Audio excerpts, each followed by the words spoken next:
The Coalition Medical Station on Kepler Base was state-of-the-art.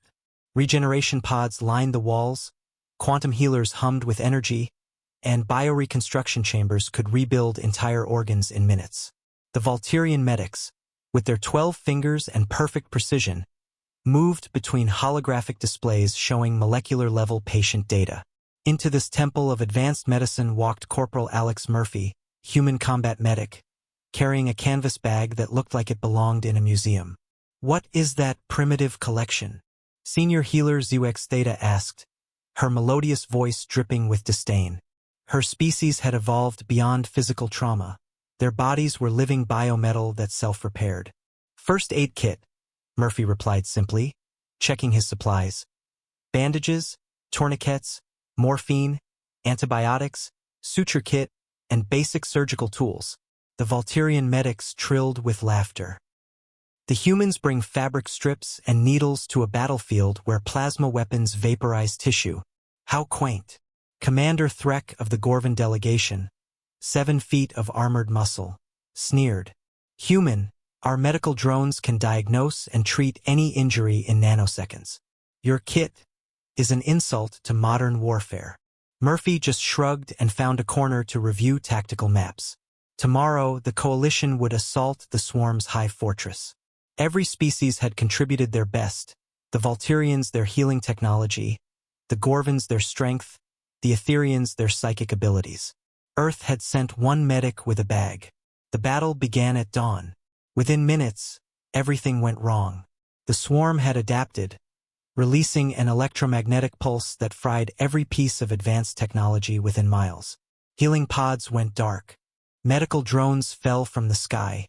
Quantum healers became expensive paperweights. The Coalition's entire medical infrastructure collapsed in seconds. But Murphy's kit still worked.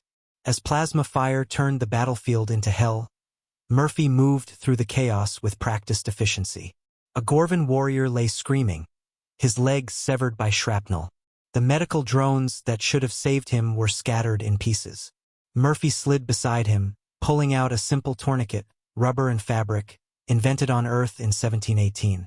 He twisted it tight, stopping the hemorrhage that would have killed the warrior in minutes. A shot of morphine, derived from poppies used for millennia, ended the screaming. "Impossible!" Threk gasped, watching his soldier stabilize.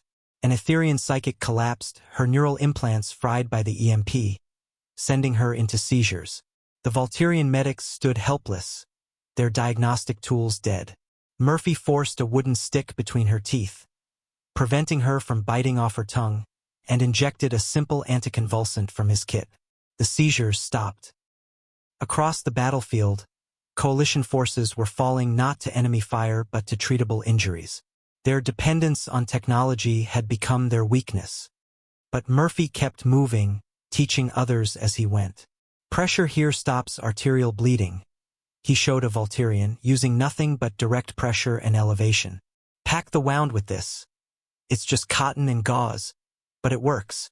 He distributed supplies from his kit, showing aliens who had never considered manual medicine how to save lives with their hands. Taught them to use their uniforms as bandages, their rifle slings as tourniquets, their combat knives as surgical tools. When a swarm warrior broke through their lines, Murphy didn't retreat. He grabbed a scalpel from his kit and threw it with precision earned from years of practice, striking the creature's nerve cluster. The warrior dropped. "How?" Zoex Theta asked, her perfect hands now covered in blood as she held pressure on a wound like Murphy had shown her. "Humans have been killing and healing each other for millions of years," Murphy replied, suturing a gash with needle and thread. "We learned medicine in caves, practiced surgery on battlefields, discovered antibiotics in mold. Every technique in this kit was paid for in blood, refined by necessity." By noon, the tide had turned. Not through superior firepower or technology, but because one human with a first aid kit had turned every soldier into a medic. The walking wounded returned to fight. Casualties who should have died were stabilized with techniques ancient by human standards, revolutionary to species who'd never learned to heal without machines. When reinforcements finally arrived with working medical equipment, They found Murphy had established a field hospital using salvaged materials. Aliens trained in advanced medicine were performing procedures with manual tools, saving lives with techniques humanity had considered basic for centuries. The battle was won not by plasma weapons or psychic powers, but by tourniquets and antibiotics, pressure bandages, and improvised stretchers. The coalition's report would note that casualty rates dropped by 78% after primitive human medical techniques were implemented.